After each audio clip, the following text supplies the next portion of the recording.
Bismillahirrahmanirrahim. Assalamualaikum warahmatullahi wabarakatuh.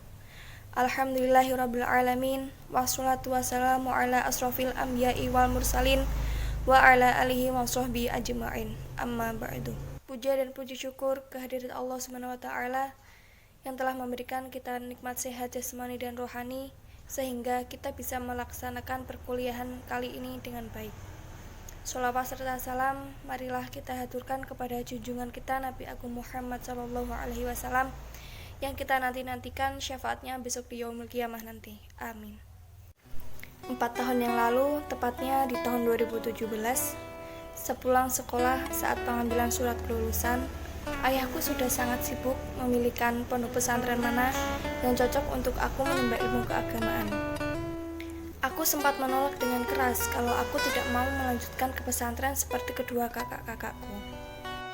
Namun, sekeras apapun penolakan dariku, ayahku tetap kekeh untuk menyuruhku melanjutkan ke sebuah pesantren.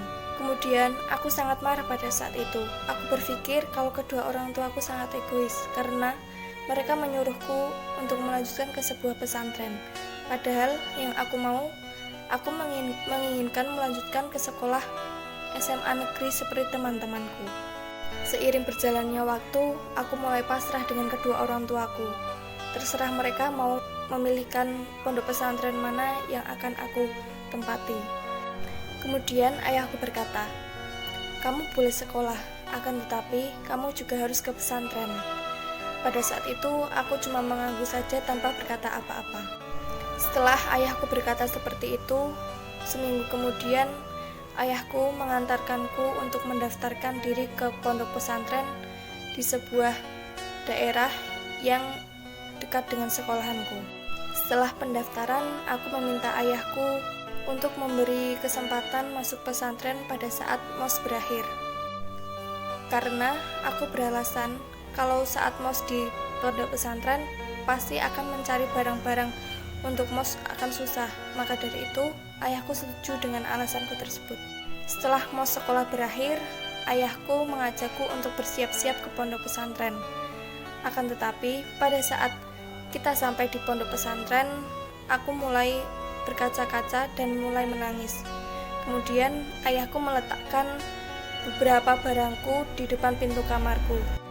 Dengan tidak tega, kemudian ayahku membawaku pulang kembali ke rumah. Seminggu kemudian, ayahku mengantarkanku kembali ke pondok pesantren. Tiba-tiba saat aku sedang berbincang dengan ayahku, kedua temanku saat SMP menghampiriku dan mencoba menghiburku.